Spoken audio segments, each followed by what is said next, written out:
What is up, all? Welcome to the Guilty as Charged podcast. It's just me tonight. I'll be talking with myself for 45 minutes. We'll see how that goes. Sorry for no content on Tuesday. I've been sick all week. This is the first day that I've not been coughing or having a sore throat. So hopefully I can get through the show.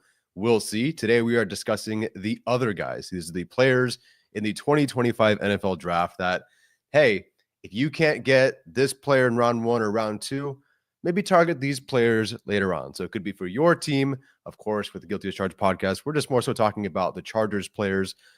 So we'll get into it. So I guess what is an other guy? It's not the best players on my board.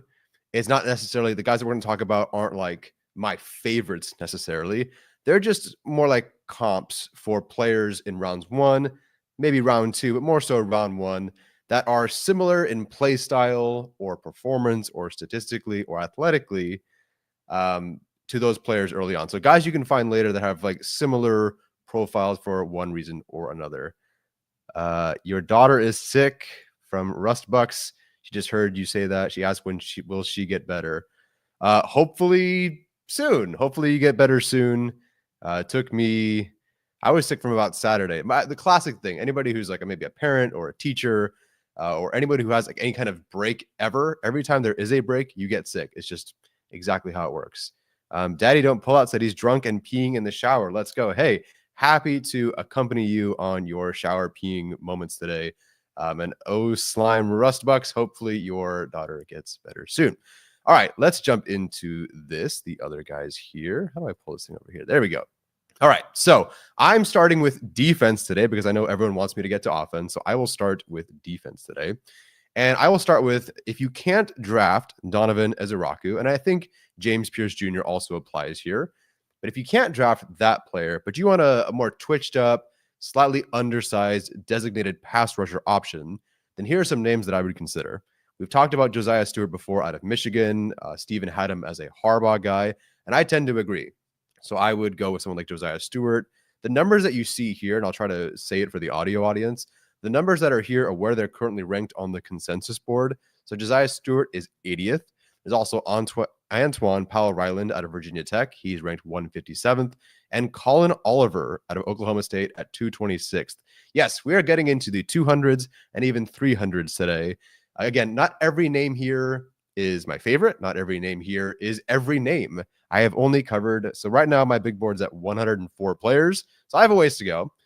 But these are the players that I have watched. I will not talk about or endorse or not endorse a player that I have not seen or not studied at all. So these are 3 players that are more on the undersized edge, literally edge. And we will talk about the bigger guys in a little bit, some of the bigger, more powerful players in the next slide. But I think these 3 guys, Josiah Stewart, Powell-Ryland, and Oliver, are all guys to keep an eye on if you're just looking for that third rusher, because Khalil Mack, Tuli Tuipulotu, these are guys that are more power rushers. I think Tuli definitely against the run. I think he's shown some flashes of some stuff where he's not just a powerful rusher type.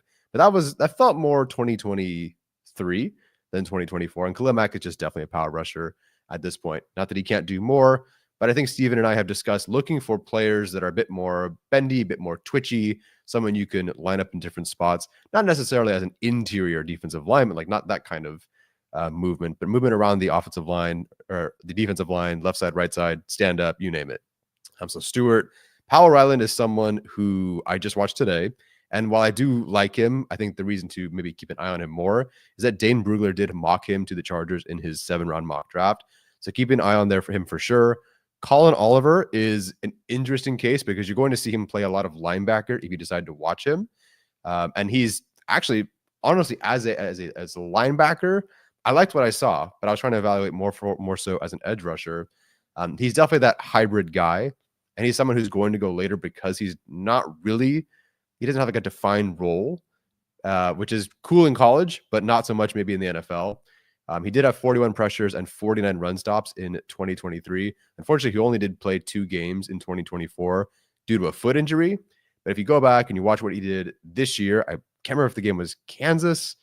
I can't remember what the game was, but in the 2 games that he played, I think he had 14 pressures. So there's a little bit of like Ivan Pace in there in terms of how he was attacking as a linebacker. But then you'll see him line up as an edge rusher, as a stand-up edge rusher, very undersized, twitchy guy. And you can see that he's actually pretty not efficient, but there's a couple flashes of this guy actually has been. He can use his hands. Again, 226th on the consensus board. I'm not talking about a perfect player here, but I would consider someone like that. On the other side, if the Chargers are looking for somebody with a bit more size and or more power, more stout against the run perhaps, but they want someone who can still threaten that outside shoulder of a tackle, I think that's really key here. I would go with some of these players. So Jared Ivey, who I thought he was closer to Landon Jackson on the consensus board this entire time, but he's now at 112. I don't know if he's fallen, but it's lower than I expected. And then we have Baron Sorrell, the edge rusher out of Texas, who I'll talk about in a bit, and then Tyler Beatty out of BYU. Unfortunately, I will not be able to talk about Tyler Beatty with Steven because Steven does not watch BYU players. He hates BYU. You have to take my word for it when it comes to him. With Ivy, with Beatty, these are two guys that are 274 pounds. These are bigger players. Ivy's actually kind of interesting, though, because he, as a guy who's almost 6'6", 274, you'd think that he would just be that power rusher, big, hold up at the lines kind of guy. But he surprisingly has, I haven't written down here, as a bigger man with smaller rusher moves. So I think he's very intriguing. Not as good against the run as the other two players on this list, I think. But I think he does offer enough where he can win on the outside as a rusher, as a more of a finesse rusher as well. Baron Sorrell, I think at this point, is one of the most underrated players in the class. I watched him and he immediately popped. Unlike Ivy, unlike Beatty, this is not a bigger player. He's 6'3", 256, and he kind of could have been included with the previous slide because he is a bit undersized in regards, like compared to someone who's, 260, 270, like these guys, but he holds up so well in the run game, and he offers you that lighter guy, like twitch and again, finesse on the outside. Really, really was impressed with Baron Sorrell. If you have a second to go watch him, I would recommend it.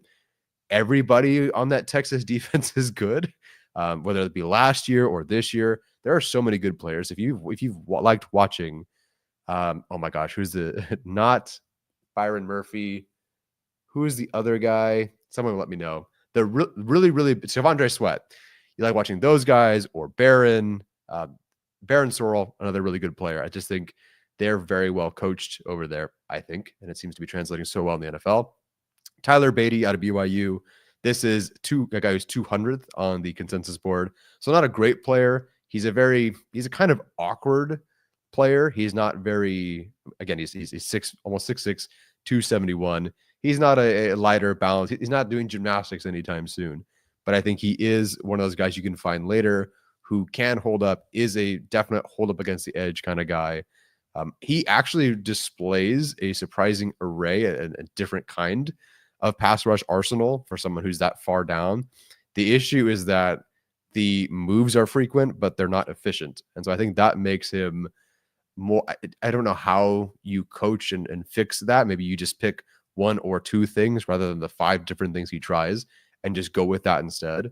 But I think that he'd be somewhat intriguing later on. Again, if you want a bigger player, Tyler Beatty for sure, Jared Ivey, two guys who can hold up at the line of scrimmage.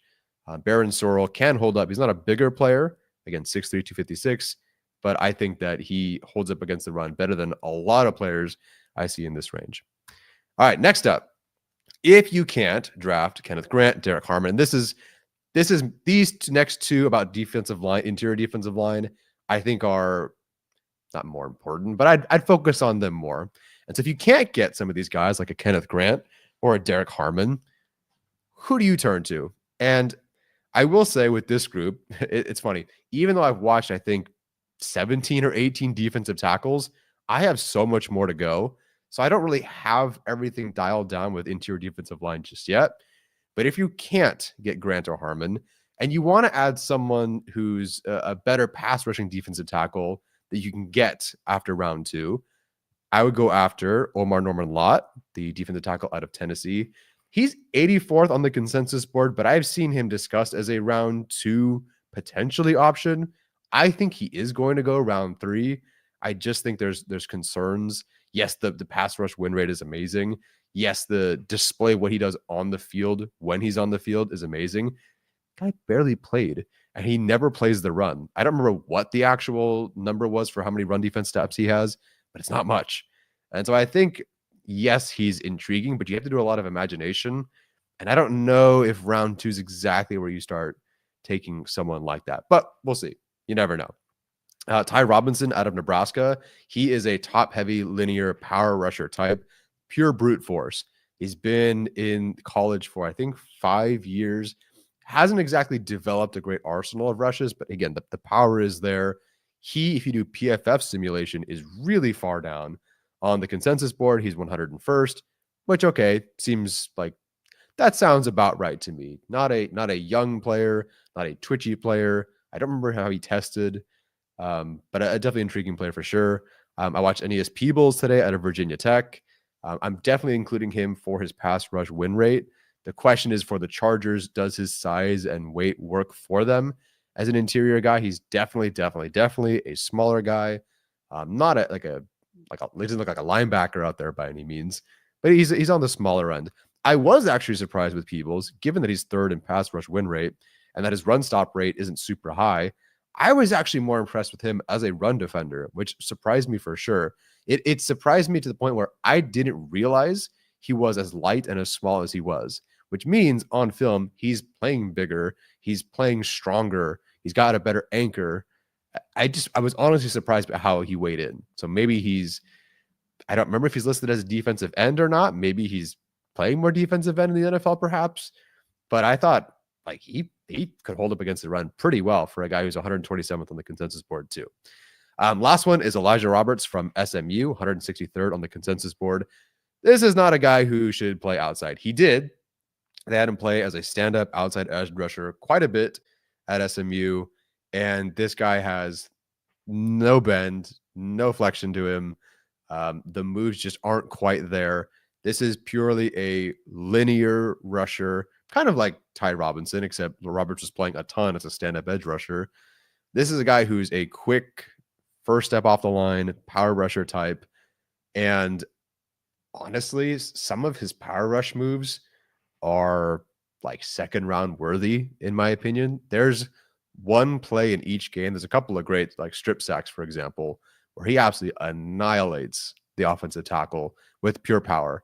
And so if you can get someone like that step and the size that he has and that pop in his hands, you put him on the interior where he doesn't have to be very bendy, doesn't have to win and threaten the outside shoulder of the tackle. I think you have something here. His numbers are fantastic. He's been extremely productive, even with the lack of what I saw on film from his what he could do physically. But he's been very, very productive. I would give him a look. 163rd on the consensus board. I don't know if every defensive tackle the Chargers are going to want is a bigger guy. I mean, they only drafted one last year, and Boygby was, I think, 297. So I think that takes maybe all four of these guys off of here, which is why I have the next group. If you want to double dip at interior defensive line, and you just want that 300 plus pound enormous human being, potentially a nose tackle. The Chargers played two nose tackles for the most part last year with Ford and Tart. Right now they have Tart obviously back. Fox is gone. Boygby is not that. Jones, Hand, maybe. I'm TBD on them personally.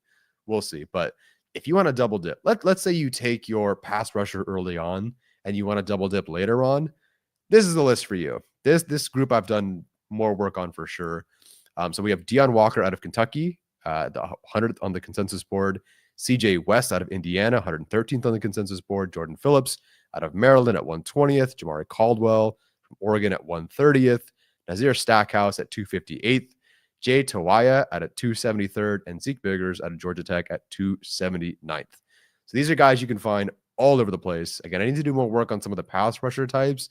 But if you just want a guy who's a big plug who can stop the run, there's a lot of guys. And to be completely honest, these like Jay Tawaya, for example, if the Chargers took him in round 4, I'd go, yeah, that makes sense. He's that good. Like Tawaya is that good. Jamari Caldwell at 130th is a joke. What I've seen him do on film is nothing at all like what I ever see someone who's 130th on the consensus board do. mean, CJ West again at 113th. These guys last year are our second round picks, third round picks. I mean, if they took CJ West last year, maybe not last year because the Chargers picked so early, but if CJ West went in the second round last year, I'd go, yeah, okay, that makes sense. If Jamari Caldwell went in the second round last year, I'd go, yeah, that makes sense. They're just in a freak show class. I mean, Garrett pointed out this defensive tackle class is so deep. It is. It's ridiculous.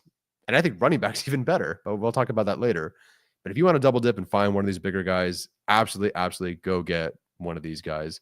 I think Jay Tawaya is maybe. So I talked about Sorrell earlier, or what's his name? Yeah, Sorrell earlier on. Tawaya, another player. I don't actually understand why he's as far down as he is. I understand that he's a nose tackle. I don't think that's just it's not that simple with him. He's genuinely like fast with a high motor. I watched him chase. He reminds me of Poona Ford, and he kind of plays like some of that. He's bigger, I believe, both in height and arm length and whatnot, but just some of that effort, how he can also work as a rusher. I think Tawai should go like 4th, 5th round. The fact that he's at 273rd is a joke. Zeke Biggers, 98th percentile defensive tackle, Shrine Bowl standout at 279th. I mean, come on. This is a ridiculous class. So any of these guys, I would understand. Jordan Phillips, I think if you wanted to put some money on a player that would go later to the Chargers, Jordan Phillips is one with the obvious connection to Navarro Bowman and Tarheeb Still. He's also only 20 years old, which surprised me because he plays the run very, very well. And he's very, very disciplined in how he plays it overall. For a guy that's only 20, that's really impressive. So I think Phillips is a name to keep an eye on. Jamari Caldwell is an absolute freak. Like the first game I watched him, he won with the spin move on the outside against a tackle at 332 pounds. Like these are the guys that are going in rounds 4 and 5 of these classes. That's how good it is. It's an insane class. So do some homework on these guys for sure. These guys have all stood out to me. I've watched other players, but these are the ones that really stood out to me. Okay. All right. Before we continue, I had to put this in here because I knew I would forget and Steven would come back from England and kill me. Prize Picks. The NBA playoffs have started. Some teams I think are already not in the playoffs now because of the play-in game and they lost. But the Lakers play on Saturday. I don't know how many a lot of Padres and Dodgers talk among Chargers fans in our chat. I'd rarely hear about NBA, so I actually don't know where everybody leans because, San Diego Chargers, but there's not really a San Diego team. So it's the Lakers. Is it the Clippers? I don't know. I think Steven tried to make the Kings happen for a bit there, but realized they sucked and didn't make that work anymore. But use Prize Picks. Listen, I'm two things at least. I'm busy and I'm dumb. And when you're busy and you're dumb, you need something very, very simple to work with. And Prize Picks is so easy for me to figure out. Open the app, click, more or less, piece of cake. And hey, you're done. That's it. And I'll be honest, it's really fun. And you would generate some money on this. My mom can tell you, hey, it's pretty fun. And nothing makes you want to get into anything. You can get into digital sports or esports, whatever. And they've got that. They had stuff for the combine, the 40 times. I'm very curious if they'll post something for the draft coming up. But of course, that's next week. So you'll have to do it then after Steven does this proper ad read later on. So yeah, use code GUILTY at checkout for our first deposit match up to $100. Go to prizepicks.com/guilty. Use that code GUILTY for first deposit match up to $100. Okay, so let's see. We have people saying Portland Trailblazers. Okay. Interesting. The Warriors. Okay, that makes sense. Clippers used to be in San Diego. Yes, they did. That no longer a thing. And obviously the Chargers aren't either. Do I miss Steven? No, I don't miss Steven. I don't know who that is. Yeah, Garrett says Clippers in San Diego, Lakers all the way. Yeah, stuff like that. Okay. Next one. Now we're at offense, where everybody actually wanted me to skip to and not start off with. I know if I started with offense, everyone would just go away and whatever. So this one, if you avoid a receiver in rounds 1 to 2, and you want to add a vertical threat who isn't a traditional X and can flex in and out, then you should draft, I think, one of these players. Kyle Williams out of Washington State, who's now just flying up draft boards. He's 90th on the consensus board. I don't know what his range is anymore. I suppose it's second round is the earliest he could go. But this was a guy that Steven was talking about as a someone who's 200th on the consensus board, and now he's 90th. He's flown. I like Kyle Williams. I don't know if I like him as like that much, but hey, it is what it is. Dante Thornton Jr. from Tennessee. This guy is super tall and super fast. I don't think he's the best route runner, but if you want someone who can move and just be a vertical threat in your offense, Thornton Jr. is definitely that. Andrew Armstrong, one of my favorites out of Arkansas. This is a guy who wins on the boundary. It's curls, go balls, you name it.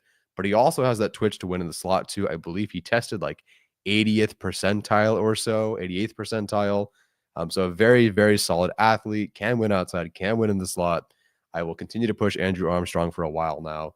Steven said that his RAS comp was Devon Vele, which worked out for the Broncos last year. I liked him. I don't see it, but if the RAS comp is there, that's the RAS comp, not play style.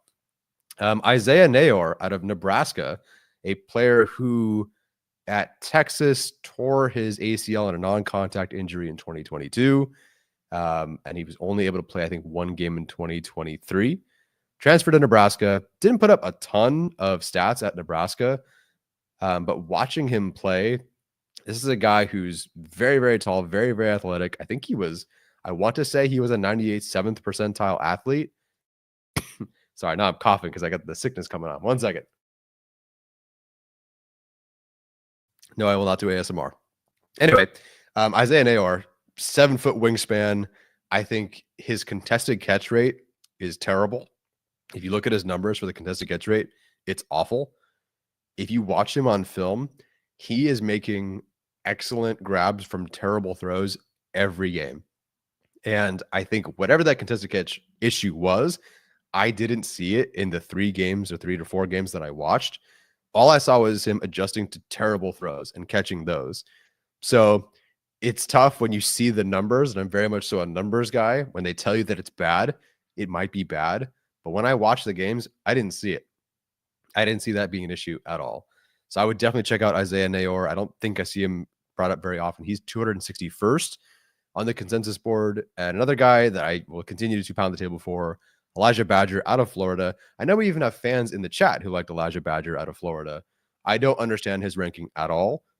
I'm not saying he's the greatest player. I'm not saying you should take him in the second round. But as a guy who is at minimum a vertical threat with excellent hands, I believe like number 1 or number 2 in both drop rate and contested catch rate in this class, doesn't get much better than that. Do you want to find someone later on who can push the ball down the field, who can play special teams for you? Badger would definitely be one. All righty, 24 minutes in. Let's do this. If you want a pure pass catching tight end and you don't add one in the first few rounds because you might not be able to, the Chargers, hey, I would like Colson Loveland at 22. Have you just go look at ESPN's predictor model for the odds that Loveland is there at 22? I think it's like 5%. The whole thing surprises me. If you look at their model, it does surprise me what the percentages and what they think will happen in the draft. So maybe it doesn't happen. I don't know. But there is a chance that Loveland is not there. And then you go to the second round, and let's say Mason Taylor is not there. And I don't know. Ferguson apparently is going the second round now, according to Dane Brugler. Brugler said he would be surprised if Ferguson didn't go in the second round. So those guys are gone. Who can you find that? I guess Ferguson isn't exactly a pure pass catching tight end. But if you're looking for a pure pass catching tight end, Mitchell Evans out of Notre Dame at 150th. Luke Lachey, apparently, out of Iowa at 184th. Jalen Conyers out of Texas Tech at 196th. Jake Brenningstool from Clemson at 203rd. And Rivaldo Fairweather from Auburn at 394th. All these options, I think, are intriguing. I've started to soften on how I feel about the tight end class based on these players that are available. That doesn't mean that I think there are great options. This is not the 2023 class where there were tons and tons of great options at tight end early on. This one, I do feel like there's the 2 at the beginning. There's a sprinkle on day 2. But I think there's a lot of options, at least on the consensus board, that are available on day 3 that are very, very interesting. Mitchell Evans, I'm not even joking. I have like a second round grade on Mitchell Evans. I think he's fantastic. I think Steven also has that kind of love for Mitchell Evans. We've been drafting him in the 4th or 5th round or whatever it's been. I think he belongs up there with, not ahead of, but with someone like a Harold Fannin Jr., maybe a Terrence Ferguson. I genuinely think he's that good. An excellent, excellent player. Luke Lachey, another, I think, no, it wasn't, was Lachey the eligibility issue guy? Crud, now I'm forgetting. Someone in here was not hurt. There was an eligibility issue. Anyway, Luke Lachey, they didn't do much at Iowa because if you've ever seen Iowa's offense, it basically sucks. And he was mostly a, hey, if it's 1st and 10, you're running an out route, something short like a screen, dumping it off. That's about it. But if it's 3rd and 12, we'll throw it to you vertically. Wasn't really creative outside of that. But those out routes, I think, is by far the best like separator on those of the tight ends. Sorry, not by far. There's a Colson Loveland in this class. But I think that of this grouping of tight ends, he's the best separator on those. Very, very good route runner. Look, another Iowa tight end who's pretty good. I would consider him. Conyers is a vertical option. Really liked there. Jake Brenningstool, I don't know what he did to drop his stock. This is someone that I would be comfortable taking in that 4th, 5th round range. He's now at 203rd on the consensus board. I don't get it. I'm not sure why, but whatever. And then Rivaldo Fairweather, he's like definitely your pure move tight end. 6'3", 242, has long arms, but he's not exactly like he's not going to block for you very much. But I think if you're looking for someone later, maybe like a Stone Smart, I don't know how they compare physically, but if you're looking for someone like that who's just, hey, special teams, can occasionally return for you if needed, plays kind of like a receiver too. Again, like 6'3", 242. Sorry, 242 is not receiver size, but he's more like that than a bigger blocking tight end. So I'd consider him for sure. Alrighty, I think there's 2 more here. If you can't draft Trevion Henderson and you want to add a 3rd down receiving and blocking option to your offense, then I would consider these players. Bigger list, longer list. DJ Giddens out of Kansas State, have mentioned him before, 101st. 98th percentile breakaway, like monster, like great in yak, 3rd in yak per reception in 2024. Very, very athletic player. Lakeem Allen Jr., another player that I think is, one of the most underrated players in this class, I think. Now, we've been discussing about does Greg Roman throw to these guys, throw to the running backs? I don't know. But sometimes you think that, okay, like this player is a 3rd down back. This player is a receiving back. But then you look at the actual numbers and the frequency in which they were asked to do those things. And Lakeem Allen Jr. was 2 years running a guy who had hundreds and hundreds and hundreds of blocks, pass protecting, you name it. This guy was out there. And in 2023, it wasn't great. His PBE was 96, 97. In 2024, his PBE was 99.1. Oh, good. I'm coughing. Lovely. His PBE was 99.1, which was a huge jump for him. So this is a player who can run anything you want out of the backfield, can threaten defenders on wheel routes, you name it. Kind of like they did that one cool time with Kamani Vidal. But this is a player who also has blocked over and over again to the point where now at his final year at Syracuse, again, 1 pressure allowed out of 167 blocks, I believe. Which is fantastic. So I think he's super, super underrated. Marcus Yarns is definitely more of your just pure receiving option. Number 1 in yards per route run, number 2 in yak per reception. Montreal Johnson out of Florida, admittedly. All right. So I was just going to the RAS website and looking for very athletic players. He's a 97th percentile athlete, very much so an open field threat. I don't know what happened in 2024 because he was barely used as a receiver. But in 2023, they targeted him quite a bit. You watch that LSU game, and he made them several times. Those LSU defenders look like a joke. So I would consider watching him in 2023 against LSU. If you want to do some homework, I thought Montreal Johnson from Florida looked really good. He's 307th on the consensus board. And finally, some of the Chargers actually hosted Ja'Cory Krosky Merritt out of Arizona, who's 333rd on the consensus board. Visited with the Chargers. This is a guy who, like Lakeem Allen Jr., blocked a ton. Unlike Lakeem Talon Jr., his PBE is not good.